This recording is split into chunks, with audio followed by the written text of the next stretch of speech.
Partnerships and Audience Development. And I am thrilled to be sitting beside these guests. I'll start at the end. Ken Galloway, founder of Saucy Momo. I love the name of your company. The Prodco behind Cypher series, which spun out of letters from caregivers, if I'm not mistaken. The other way. The other way around. Yeah. Okay. Sean Togood, creator, writer, and star of You're My Hero. And Cassidy Severo, writer and co-executive producer of You're My Hero. So welcome to you all. So let's start with the first part of this, the innovative storytelling. And Ken, I'm going to go to you with Cypher first. Yeah. And wonder if you can sort of tell us the log line and what makes the project innovative.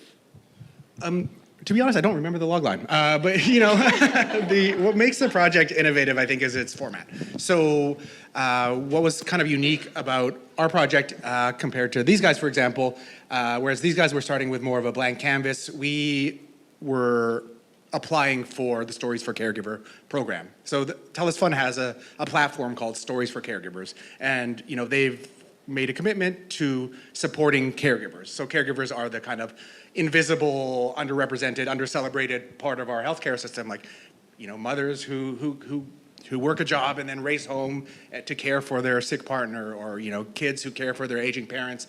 Without all these invisible, uncelebrated people, the healthcare system would crumble. And so this platform was all about supporting the undersupported. So we kind of approached this program and this platform you know, with a unique idea. And that's kind of how it evolved. And our kind of unique take on the subject matter was to create a docu-musical web series. So we basically combined docu elements with musical elements, and we kind of, but not like cheesy show tune elements, but you know, we tried to do it all in a kind of cinematic, authentic, kind of gritty way, and that was how we arrived at Cypher. Okay, Sean, over to you to tell us about You're My Hero.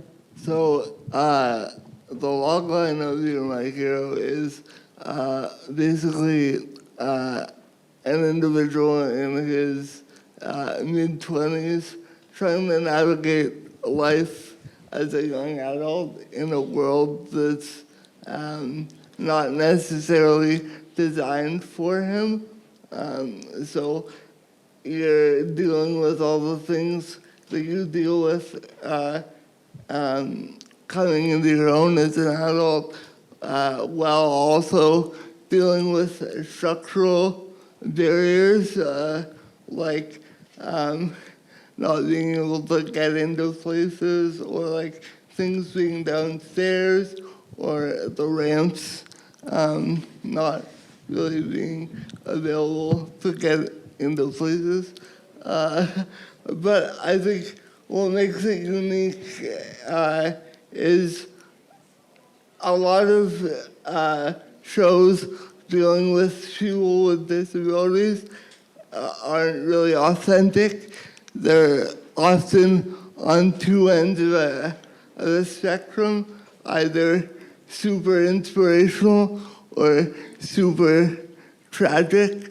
So I wanted to make something, or we wanted to make something that was truly authentic to an experience of someone living with cerebral palsy, and our production partners saw that, and they really gave us the support to do what it was that we wanted to do and tell the type of stories that we wanted to tell.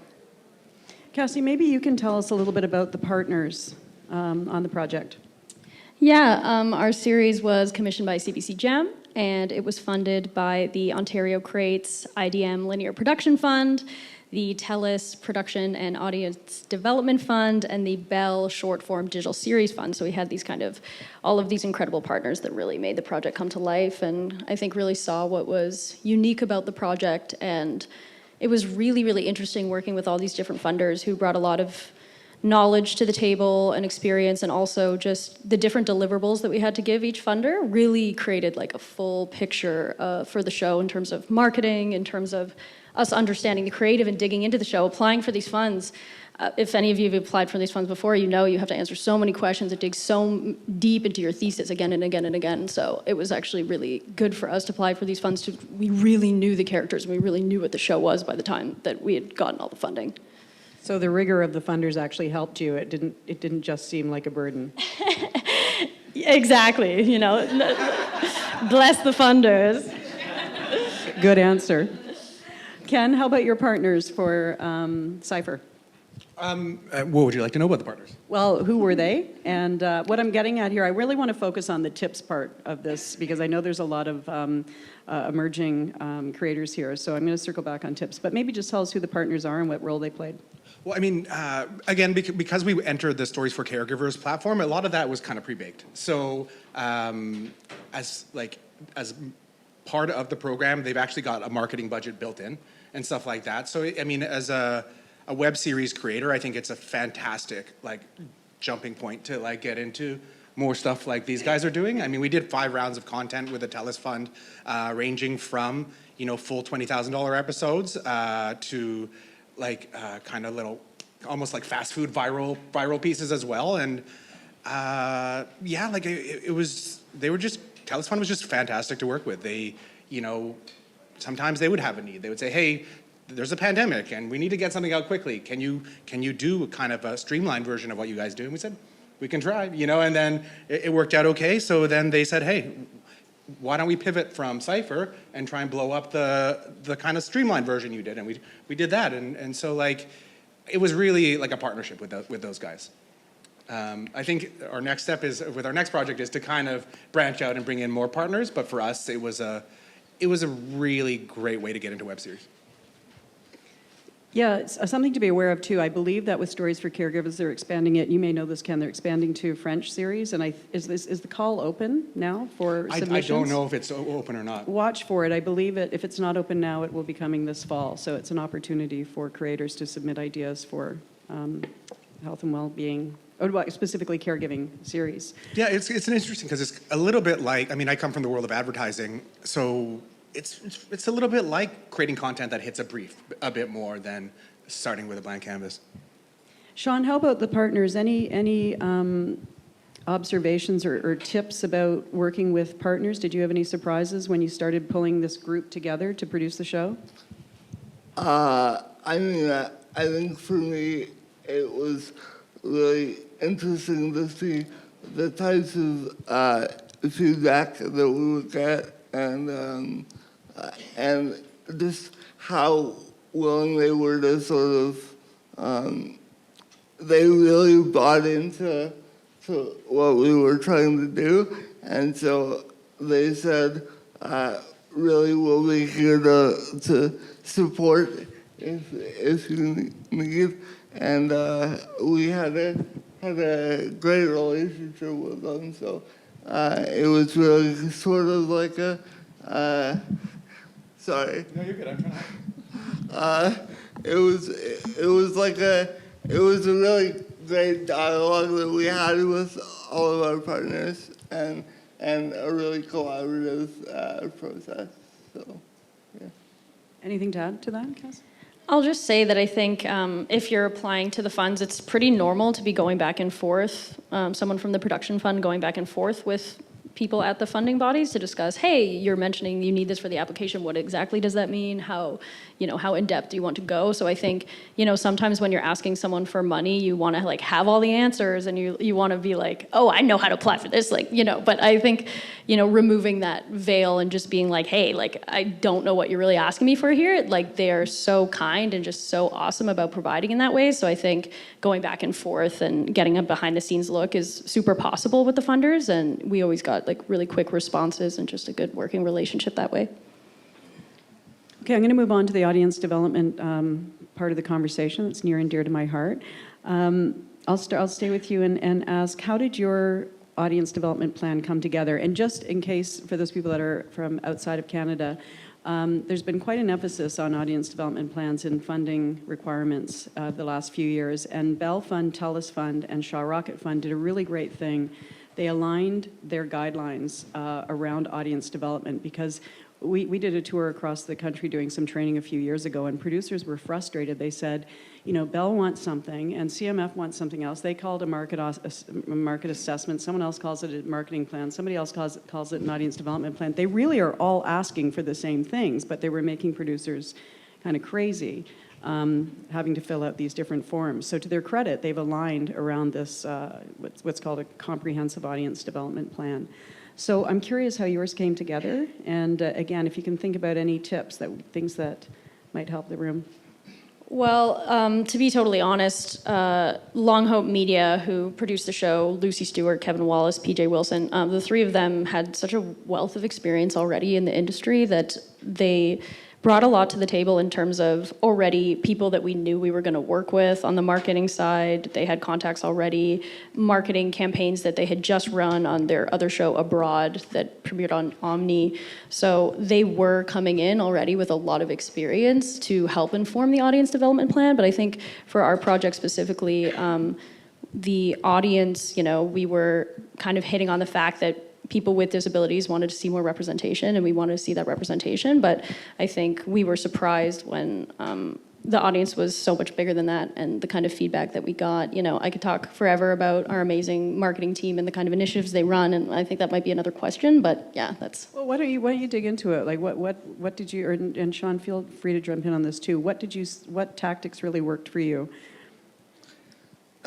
I think what worked for us was our brilliant head of social media, Jacka Martinez, was able to really put some cool, bite-sized clips from our show, and we were able to kind of push those out. So once those caught on and the ad spend that we use to kind of reach different corners of the internet as well.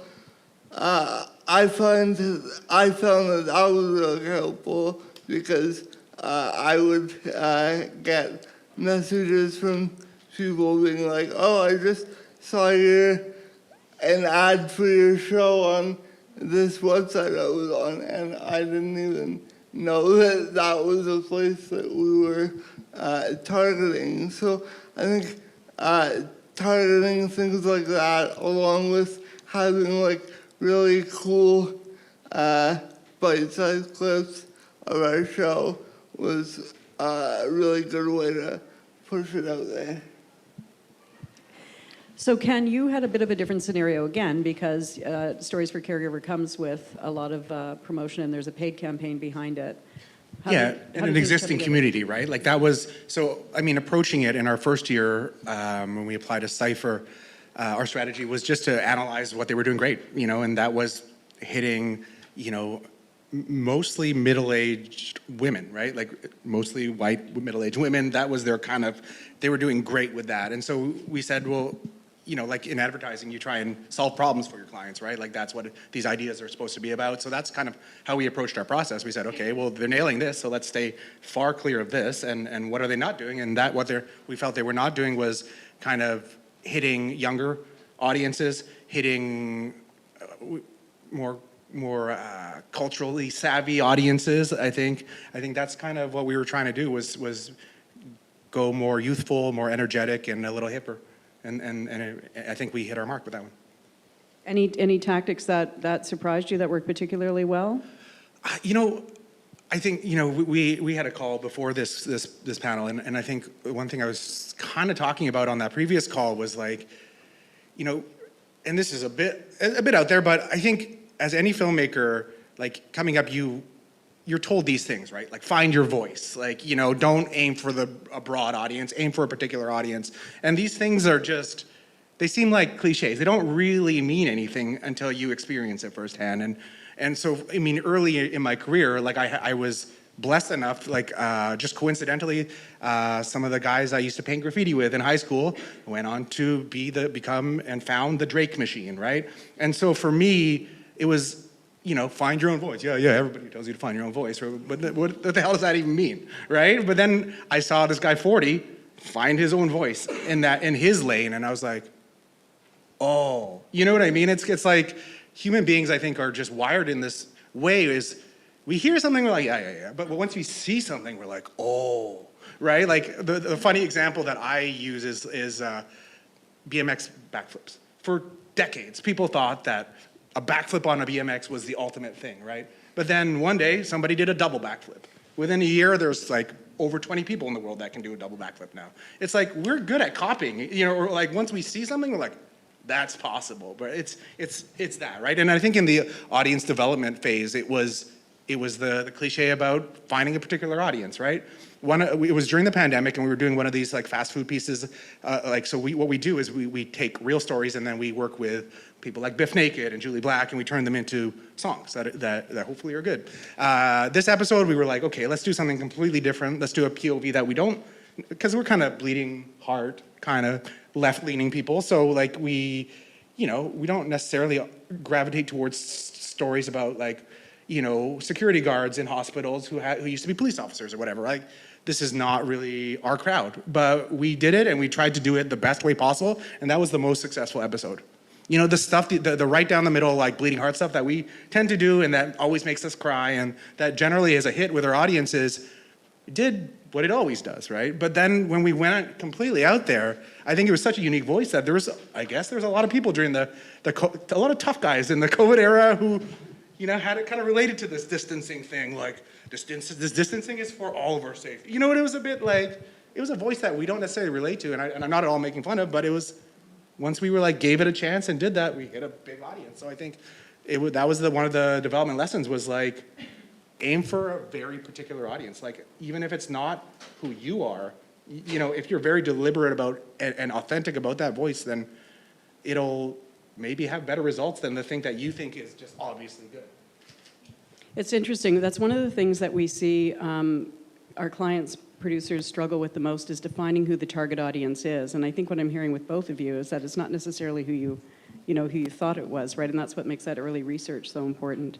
Another thing that we hear often is the surprise and horror with how much volume is required of assets to power all these different channels. I'm wondering if you found that, and if you had if you came up with a mechanism for, because all we've been talking about with web series is that the series are low to begin with to do the primary production. Then you have to create this volume of content in addition to try to drive your audiences and power all your channels. How did you approach that? Like Sean said, our dedicated social media person, Jecca Martinez, was really, the amount of work that she did is just like a little bit shocking to me. We had her on set, we shot 15 days, 7 episodes, and we had her on set for 6 of those days. And she was always running around with a camera in her hand, taking pictures at the perfect time, but never interrupting, never in the way, pulling people off for BTS, knowing exactly when they weren't needed. Like, she was such a pro. And then even when she's taking these little BTS videos in like the back rooms and stuff, I'm like, is this gonna look good? Like, I didn't doubt her, but I was also like, wow, she's just doing all this like so slapdash. Like, what is this gonna be like? And then when you see actually, like if you go on our Instagram, all of the graphic design work that she did, like how clean it is, it's just amazing. And we had also Damian Nelson, who was our PR person, and she did something like, I don't know, like 30 interviews or something, did a press release that like, I remember I was taking this French class at the time, and like someone from the French class emailed me being like, I just saw a press release about your show. It was just like some random person that I like interacted with so rarely. So we got reach just by having these different key professionals, and then Damian, I believe it was Damian that also hooked us up with ACTRA for that study.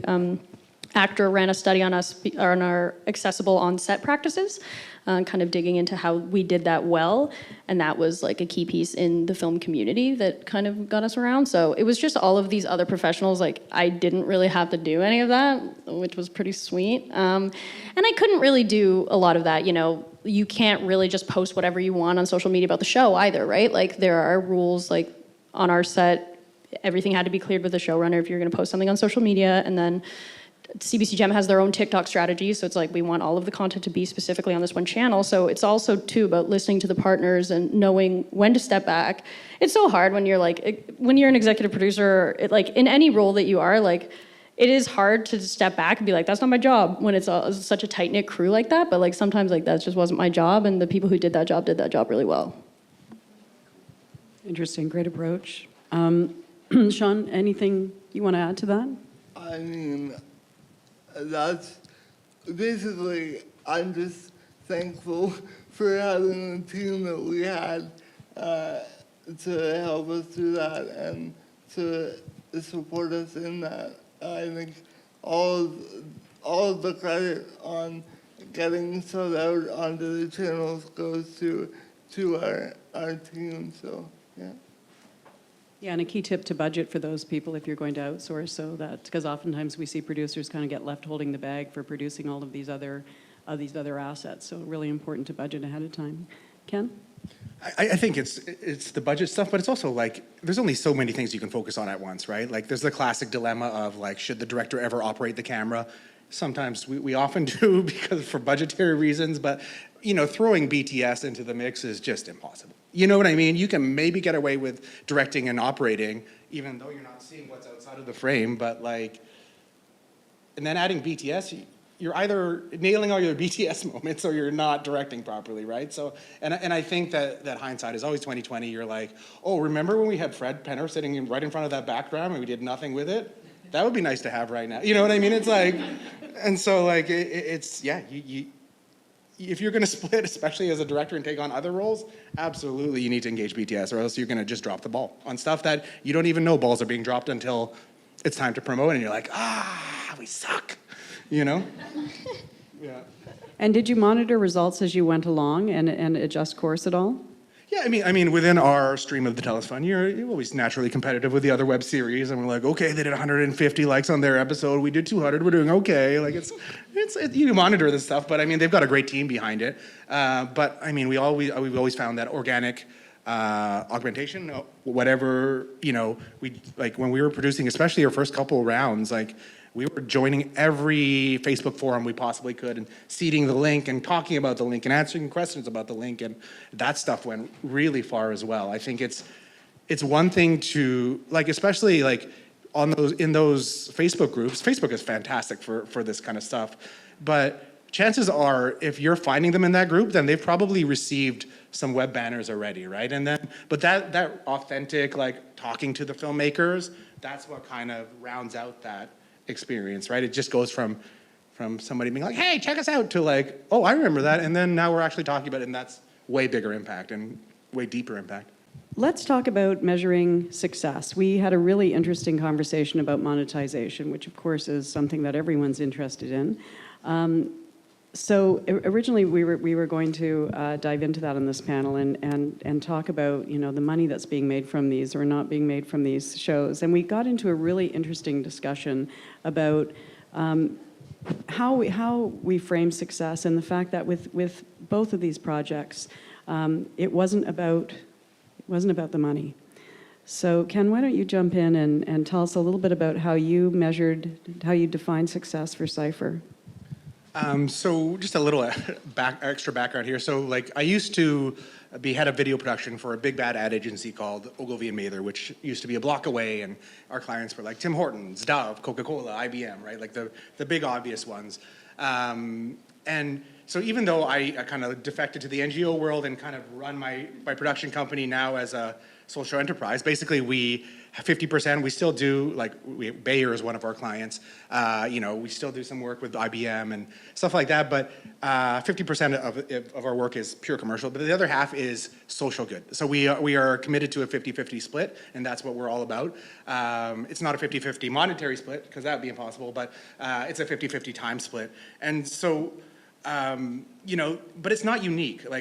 Even though this is what I do now, I stay in, because you have to keep your tools sharp, I stay up to date on all the thought leadership, because these big bad ad agencies spend millions of dollars every year on analyzing who their audiences are, right? And so they're actually a great source of understanding what the kind of general mood and thoughts are, right? Right now, I'll try and keep this short. Right now, I just attended one, and so the guys that are supposed to know what this stuff is about, they're saying that we've just now, post-pandemic, we've entered the fight or flight era. Now, the fight or flight era is following the pandemic era when it was here's to a brighter tomorrow. There are rainbows on all of the horizons. And then today we find ourselves at the horizon and there's no fucking rainbows, right? So now we've turned the next chapter, and the next chapter is fight or flight. So It's what, where everybody is tired of all these big promises, and we're all getting sick and tired of this limitless expansion mindset, these billionaires who want to box each other, right? So like, collectively, and all of our forests are on fire. So like, the same things that made us happy as consumers are not anymore. So the next chapter, I'm told, is kind of the fight or flight chapter, which is like, you can either take care of your mental health, be like, it's all too much, I gotta take care of my mental health, gonna move to a desert island, it's gonna be great. or you gotta dig in your heels and fight, right? And we're not saying that one is better than the other. But there's a lot of companies emerging now that might charge a little higher price point, but are more aligned with your values. And like social enterprises like this, I think are becoming more and more common. And that's kind of what we're about. Like we took on this Cypher web series because it was like right in the sweet spot for us. It was like decent budgets and great social good. Like this was mwah for us. And so like that's kind of what it was about. We still have to take on some more lucrative commercial stuff, and we also take on way less lucrative stuff. But for us, we think of it as our production company. Our kind of mission was to treat video production the same way we used to treat going to the skate park, or the same way we used to treat going to the train yard to paint graffiti. It's like you do it not because it's guaranteed a paycheck. In fact, you go out tonight, it could make your life a lot worse, right? But you do it because you love it, and you do it because you're gonna get up and do it again tomorrow, and this is who you are, and this is what you do, and we've found at least that the more we put that energy out and that ethos out, the more we find clients that are gravitating towards that. And so that is the longest answer in the world, but that's kind of how we measure success. And what about the practical side of it, though? What rights did Story Hive take? Do you still have international rights? Did they take? They want a window. So Stories for Caregivers, they have a 1-year window. Then you're free to do with the content as you wish. You can find a second window. You could spin off. You could do a million things. So 1-year they're window great like that. Canada only. 1-year window international. Well, I mean, it's on socials, so it's none of it's global. geoblocked. And then once they do their run, then you could try and flip up. But yeah. Yeah. Okay. Sean, how about you? How did you measure success? Well, I think we would all like to make a bunch of money off the stuff we make, if possible.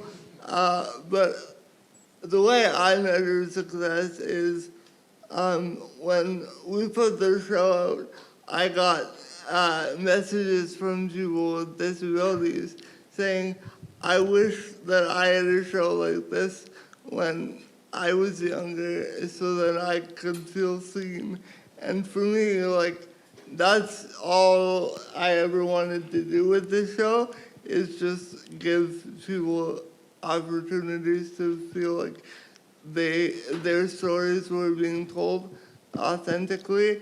So I think regardless of if we sell this somewhere, whatever happens from here on with the show, like I count it as a success for sure. Yeah, I think Sean really hit the nail on the head there. And there are other forms of representation on the show as well, and other people with disabilities on the show.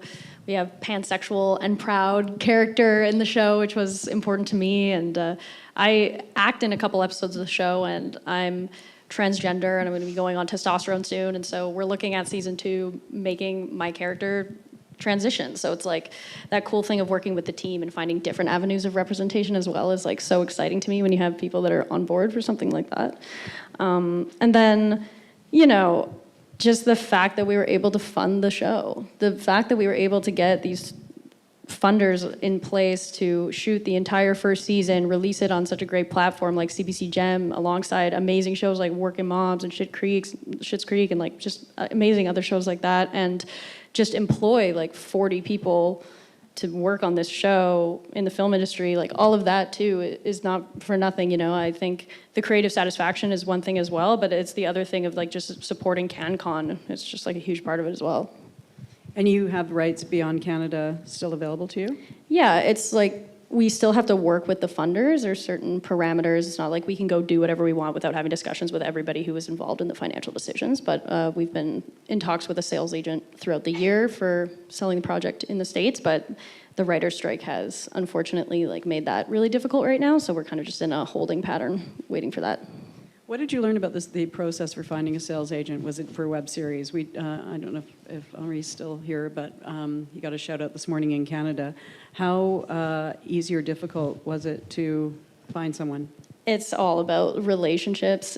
And all about history in the industry. I think with something like that, the sales agent, I did not know him. The people at Long Hope did know him, and it's also just that kind of thing of, networking isn't having as many people as possible know who you are. It's about meeting a really cool person and being like, oh, I kind of like you as a person. Let's chat about other things, and then kind of just making friends with people and becoming tight with people, and then they refer you to someone else, who refers you to someone else. I feel like networking is so much more personal than people make it out to be. It's not that just hi, I'm this guy. You're whoa. It's more just liking someone's work, liking someone's vibe, not just liking anyone's vibe because you perceive them in a certain in a certain role or whatever. I don't know if that makes sense, but. Ken, what about you? How are you approaching international sales? That second window. I mean, we're not actually. We're not trying to blow up the caregiving docu-musical web series now to an international platform. I think for us, another measure of success is just the creative progress. I think that for us, it was hey, can we pull off a docu-musical web series that contributes to the caregiving conversation? And we tried really hard, and we hope the answer is yes. But and that's a win. You know what I mean? Because it could be awful. Listen to how it sounds. Sounds awful. So that's a success. And the more you do, just every time you go to the skate park, you get better. You get stronger the more you do, and the more stuff you add to your arsenal. So that I think for us, it's we're looking at at blowing up the docu-musical format more than we are taking the show and pumping it full of more stuff.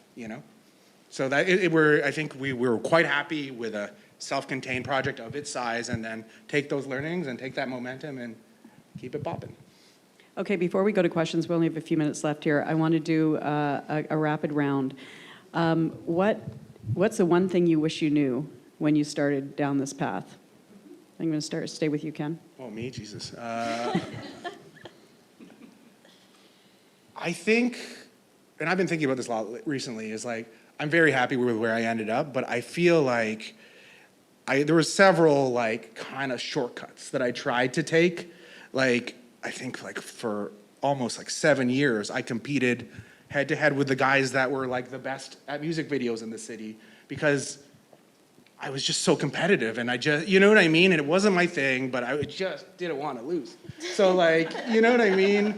But music video budgets at the time were the lowest hanging fruit, right? So I took this stupid shortcut that was in fact just this huge detour, right? And then I've done that more than once, and you just, again, it's just the cliches, stick to your guns, stick to your voice, take an honest assessment of what you're good at and what you're not, and play to those strengths. I think that sometimes you chase opportunities. I know a guy who knows a guy, and he might have a budget, and he's got a van. Cool, you know what I mean? No, these are not the reasons to get involved with people. No, and I think that ultimately that's it, is that and along the way too, especially in the world of advertising, you make some bad deals that are some soul-sucking deals that you think are kind of it feels like those shows, you feel like you're on Suits or something, right? And it's again, it's just no, sure, there's valuable things you can learn in any experience. But if you try and take a shortcut that is not who you are, then you have to spend equally as much time unfucking yourself. It is not, don't take shortcuts, just stick to your guns, be 40. That's great. Sean? I think for me, the thing that I wish I knew was things are gonna be close to happening, and then they might not happen. And also the word no is okay. That's really what this process has taught me, is the word no is fine. if you really want to make something happen, you kind of work it and rework it, and someone somewhere is hopefully going to see the value that you put into the project. And also it's about trusting the people to get you across the finish line. The team that you have, you put those people in place to help you get to where you want to be. So. And to all the broadcasters in the room, the no is okay, but the interminable maybe is what kills small production companies. Yeah, here. What do you think? Yeah, I totally agree with Sean. It's a lot about trusting the team, and you can't do it alone, and enjoying the process, because it's gonna be a long process, and you kind of know when something starts hitting. Probably like a lot of you have several projects, and I always think it is good to have several irons in the fire and several projects going on. But when you get one where you get that one production company that emails back right away, they want to have a meeting the next day, CBC Gem is thinking about commissioning your thing, like, you know, even those little points of interest are the stepping stones, and you could either have total anxiety at every one of those points, being like, do they want it? Or you can enjoy the process and be like, people are interested in this, and that is enough. And like, if people are interested in this, funders are interested in it, audiences are interested in it, and it's like, Sean started writing this show, I don't know, like 7 years ago or something. I came on almost like 3.5 years ago at this point. And it just takes the time it takes to try to enjoy the process as much as you can. Don't doubt yourself. Okay, we have a couple of minutes left. Does anyone have any questions? I'm James Stewart. My show is Chateau Laurier. Congratulations. You're my hero. It was an incredible show, and I think you're heroes to many people in this room. I'm wondering, you know, when I look at all these shows, to me they're complete slam dunks and would be obvious successes, and you got some funding from some of the usual suspects. I'm wondering, what is some of the feedback that you got from funders who turned you down, and some of the broadcasters who might have turned you down, and how did you deal with that?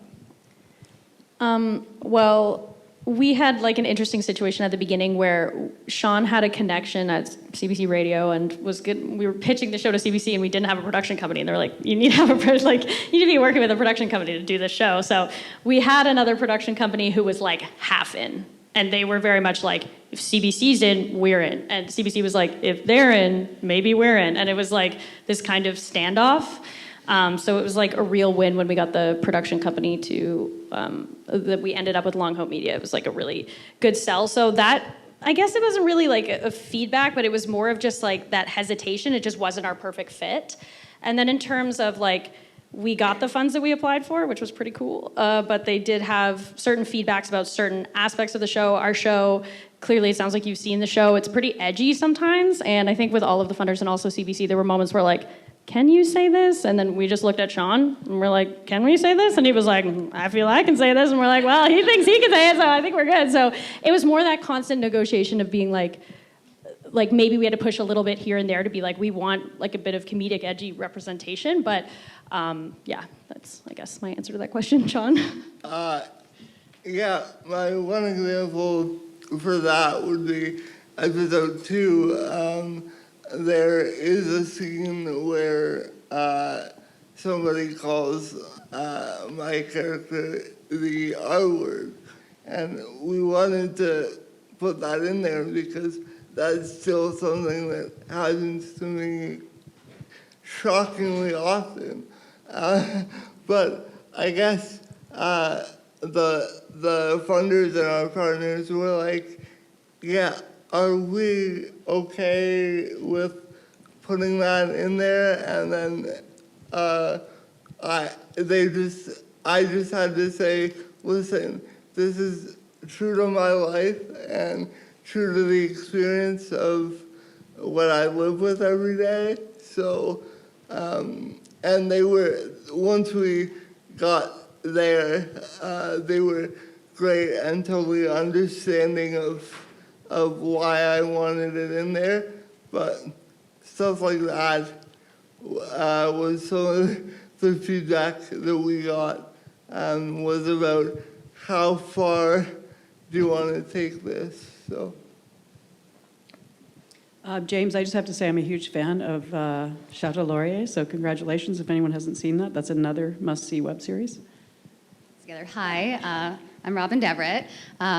Ken, as much as you're fascinating, I'd love to chat with Cassie and Sean. So I really appreciate you're my hero. My friend, my writing partner, his name is Tim Rose. He has cerebral palsy as well. And we thought we should so we created something called Let's Get Fingered. This isn't like selling. We tried it. We put it on all the social media platforms. So my question is, like, and it got a rise, right? And like, oh, well, look at all these comments, whatever. But my question is, like, did you feel compelled to create a proof of concept before pitching, or did you jump right into it? I probably should have Okay. created a proof of concept, I guess. But I think at the point that we initially pitched, I was pretty naive about the entire thing and the entire process. I was just like, I had this thing that I really want to do, and I think you should buy it. And so that's really how that came about. And then once Kevin and Long Hope came on board, they're like, all right, well, let us deal with this and show you how this really works. So, yeah, it was really their stewardship that got this thing where it is today. No, I love that. Like, that's the thing, to just kind of go and see what, like, I feel like we're always holding ourselves back as creators, and you just kind of put it out there. So I feel like very motivated now, so thank you. Awesome. Okay, I'm done talking. Okay, I think it's lunchtime, so look for Stories for Caregivers on Facebook, and you'll find Cypher, and You're My Hero on CBC Gem. CBC Gem. Thank you, panelists, and for everyone here. Enjoy the rest of the festival. Thank you.